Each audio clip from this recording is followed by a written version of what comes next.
Hey à tous, on se retrouve pour une toute nouvelle critique avec En avant des studios Pixar. Pixar est sûrement le meilleur studio d'animation qui existe. Toy Story, Coco, vice-versa sont des chefs-d'œuvre de l'animation et de l'émotion. En avant ne m'avait pas tant donné envie pourtant. L'histoire me paraissait un peu trop simple en voyant les bandes annonces. Le résumé pour faire simple. Dans un monde imaginaire où la technologie a remplacé la magie, deux jeunes elfes qui ont perdu leur père il y a plusieurs années et dont l'un ne l'a pas connu, apprennent que grâce à la magie, ils peuvent le faire revenir en à peine 24 heures, mais ils ne réussissent qu'à faire apparaître ses jambes. Ils s'engagent alors dans une quête à la recherche d'une autre pierre précieuse qui leur permettra de retrouver tout le corps de leur père. Alors ne doutons jamais de Pixar.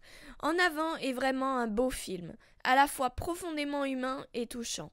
Il a un désir d'humanité et une pureté d'émotion exceptionnelle quand il parle du deuil et du manque. J'ai été très souvent touchée, même parfois sans m'en rendre compte. Ça m'a beaucoup fait penser à mon deuil lorsque mon grand-père est mort l'année dernière. L'envie que j'avais comme eux de vouloir le revoir pendant 24 heures.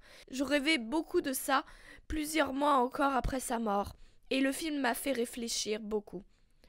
Comment on peut surmonter le deuil, le manque d'un proche, c'est quoi au juste, et l'envie de revoir cette personne, même ce modèle, que ferions-nous?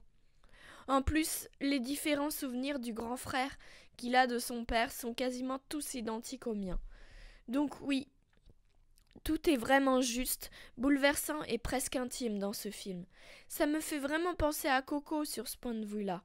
En plus, comme tous les Pixar, le deuil est amené de manière ludique, comme le bout de souvenir des deux jambes qui est vraiment drôle, ça fait un peu sidekick. Du coup, c'est pas comme la mort de Mufasa, bim, dans ta face.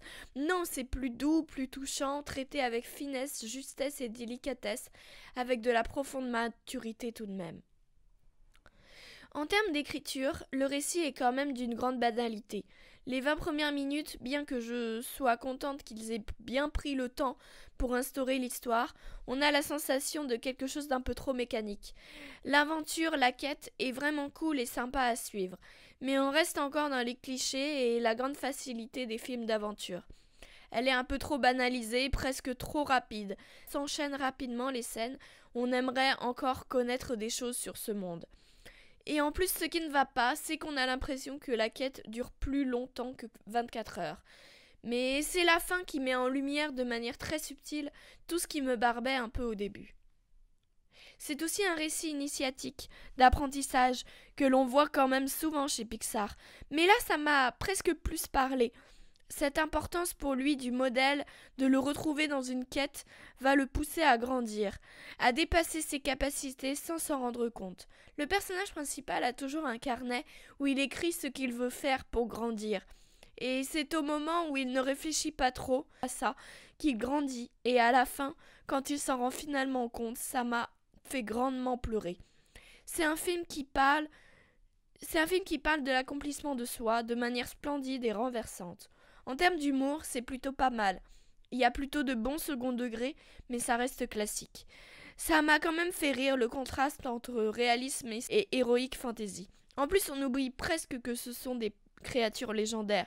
On voit des elfes lire un bouquin de magie, et pourtant ça nous choque. Parce qu'ils ont l'air si humains, et l'univers a l'air si proche de nous. Voilà, il y a un jeu de contraste amusant entre deux univers très différents. Bon, après, il y a les créatures qui sont assez différentes de l'idée que l'on a de cette créature, comme les fées racailles sur la moto qui ne volent pas, les petites licornes, le centaure qui n'a pas une voiture adaptée. C'est marrant 2 minutes après, mais ça fait un peu redondant. Et ça paraît même trop bizarre pour qu'on en rigole. Mais j'aime beaucoup l'idée que la technologie a remplacé la magie aussi. Sinon, j'ai vraiment aimé la relation entre ces deux frères, l'amour fraternel que l'on ne voit pas si souvent au cinéma.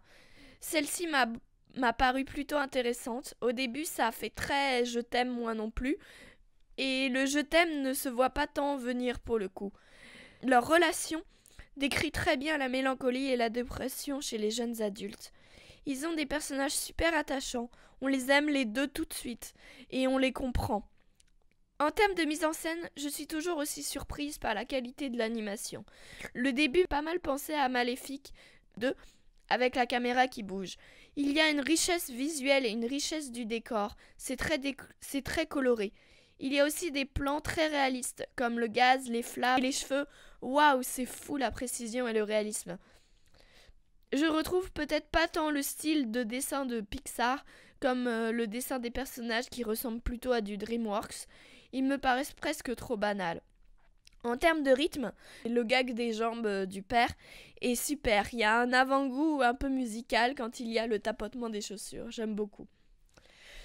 Je vais parler rapidement du doublage. J'ai vu le film en VF par pur choix et je ne suis pas déçue. Juste la mère, Juliette Degen, que j'entends partout. Mais si vous l'avez vu en VO, dites-moi s'il est bien aussi. Les deux héros sont doublés par Thomas Oliveres, que j'avais adoré dans Edmond, et Pio Marmaille, l'âme méconnaissable. Ils font plutôt bien le taf pour un premier doublage, et je trouve en plus qu'ils ressemblent au personnage. En bref, En Avant est pas forcément un film mémorable, il n'a rien de réellement extraordinaire, mais c'est un bon Pixar, on passe super bien du rire aux larmes. C'est surtout un film qui parle à tous. Les enfants vont plus être dans le trip de la drôlerie et de l'aventure, et les adultes dans la question du deuil. Comme mot de la fin, je dirais qu'il faut faire confiance en Pixar et même en Disney quand ils sortent des films originaux. Même si on y va avec des réserves, ils ont toujours un beau message, on ne peut pas s'empêcher de les apprécier. Voilà, j'espère que ma critique vous a plu, n'hésitez pas à liker la vidéo, à la commenter, à vous abonner, allez voir des films, et moi je vous dis à plus.